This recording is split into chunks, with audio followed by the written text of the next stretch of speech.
Intensitas curah hujan yang melanda kota Gorontalo beberapa waktu lalu membuat sejumlah kelurahan terendam banjir dengan ketinggian air mencapai 1 meter. Akibatnya banyak aktivitas warga yang mengalami kelumpuhan. Tidak hanya aktivitas yang lumpuh, sejumlah perkakas rumah pun banyak yang hanyut terbawa air. Bahkan untuk kebutuhan sehari-hari, warga pun masih sering kesulitan.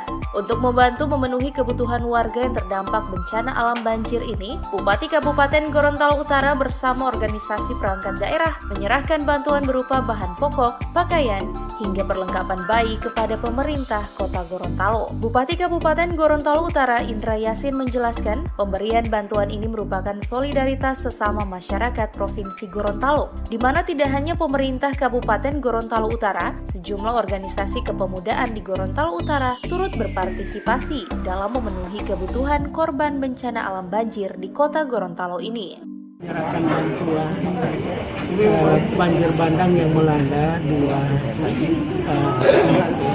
dua daerah, yaitu Kabupaten Bonegolango dan Kota Gorontalo. Tadi siang saya menyerahkan bantuan di Bonegolango dan ini di Kota Gorontalo. Tentu ini merupakan wujud rasa persaudaraan, rasa saling keluarga sekaligus keprihatinan kita atas musibah yang menimpa kedua negara ini. Mudah-mudahan dengan bantuan yang kami serahkan ini bisa meringankan beban masyarakat yang ada di Kota Gorontalo, sekaligus sebagai rasa simpati kepada masyarakat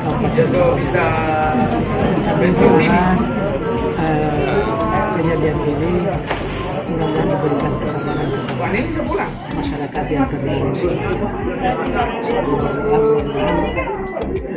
Banjir ini sudah tidak ada lagi.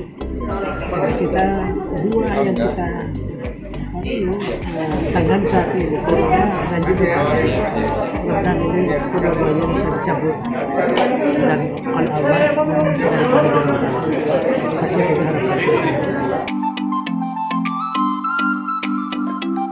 Bupati Kabupaten Gorontalo Utara Indra Yasin berharap warga yang menjadi korban tetap bersabar dan tabah sembari berdoa. Mudah-mudahan bencana banjir tidak lagi terjadi. Tidak hanya berharap bencana banjir agar tidak kembali melanda, Indra Yasin juga turut meminta masyarakat agar terus berdoa sekiranya wabah virus corona yang saat ini masih melanda cepat berakhir.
Tim Liputan Advertorial Mimosa TV.